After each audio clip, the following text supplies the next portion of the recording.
జీపీఎఫ్లో కలిసి పనిచేసేవాళ్ళు.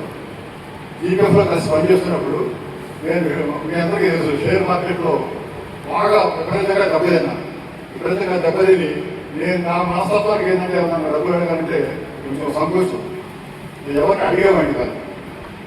ఫహీము అంటే నేను ఎందుకంటే ఎవరైనా నా పద్ధతి ఏంటంటే మనకి సహాయం చేసిన మనుషులు మర్చిపోకూడదు.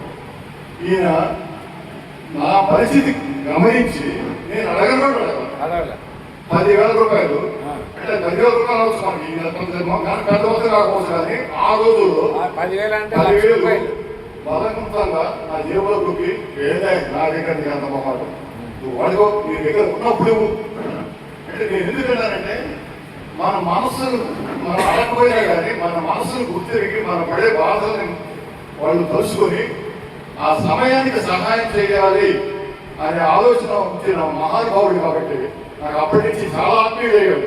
నేను ఎక్కడికి వెళ్ళా కానీ ఆయన ఉదయం చేసి రావా మనతో హృదయ వెళ్దాం అంటాం. కానీ ఆయన చూడకపోతే ఆయన ఉదయం చేసి ఏమైనా రావా అని చెప్పంటాను. కానీ అట్లా మా ఇద్దరి మధ్య అన్యోన్య మైత్రి అలా సాగింది. అది ఎప్పటికీ ఉంటుంది. ఇప్పుడు ఫహీంని అంటే అనుకోకుండా జరిగిన ఇప్పుడు అనుకోకుండా చేస్తున్న సన్మానం కాబట్టి ఏదో నాకు తోచిన సేవ ఇంట్లో ఉన్న సేవ పంపుతున్నాను.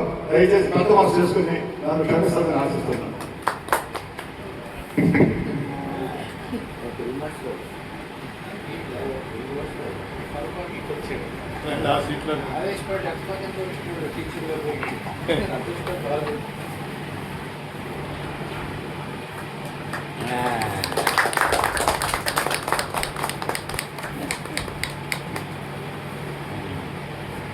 నాకు ఈ అవకాశం కల్పించిన మీ అందరికీ కూడా ధన్యవాదాలు. వాళ్ళ ప్రతిస్పందన చెప్తున్నారు. నా దగ్గర ఒకటే ఒక ఇది ఉంది. ఎవరు వచ్చినా ఏం చేసినా I try to help them as far as possible. That is my attitude. One thing, ఇది నేను ఇచ్చాను శివరామకృష్ణ, నేను మర్చిపోయాను, తర్వాత అతను ఇచ్చేసాను. కానీ తీసుకున్న కొన్ని దినాల తర్వాత వెళ్ళి ఆ మా టీవీలో చెప్పాను. ఆ మా టీవీలో ఇంకొక మనిషి చూసి ఏం పోయి శివరామకృష్ణకి ఇచ్చావు నాకు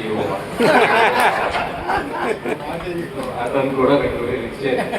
అది ఇలాంటి ప్రచారం చెయ్యదు.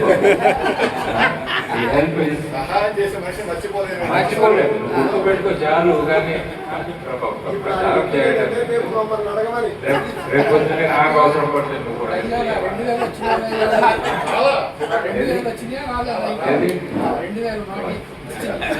ఇంకొకటి చెప్తాను. నేను చాలా మంది డబ్బులు ఇచ్చాను, అందరి దగ్గరకి రిటర్న్ వచ్చేసి ఎవరు నాకు